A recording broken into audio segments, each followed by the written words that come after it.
Corona virus প্রতিরোধে সিলেটের ফেঞ্চুগঞ্জে উপজেলার বিভিন্ন পয়েন্টে উত্তর কুশিয়ারা আন্তর্জাতিক অনলাইন গ্রুপের ব্যবস্থাপনায় মাস্ক বিতরণ করেছে ভয়েস অফ সাউথ সিলেট। সিলেটের ফেঞ্চুগঞ্জ থেকে আমাদের প্রতিনিধি সামি হায়দার এর পাঠানো তথ্য ও ভিডিও চিত্রে দেখুন বিস্তারিত। করোনা ভাইরাস প্রতিরোধে সিলেটের ফেঞ্চুগঞ্জে মাস্ক বিতরণ কর্মসূচি পালন করা হয়েছে।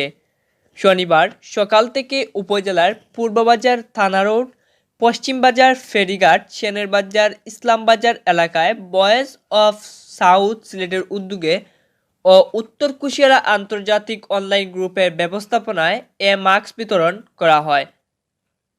এ সময় উপস্থিত ছিলেন উত্তর কুশিয়ারা আন্তর্জাতিক অনলাইন গ্রুপের বাংলাদেশ সাংগঠনিক সম্পাদক নজরুল ইসলাম মাহবুব, সাংবাদিক বদরুল আমিন, শহীদ আহমেদ চৌধুরী জুলহান, সমাজকর্মী মাতাবুদ্দিন, সাংবাদিক ফরিদুদ্দিন, আসিফ ইকবাল হিরন, হাবিবুর রহমান জুয়েল প্রমুখ।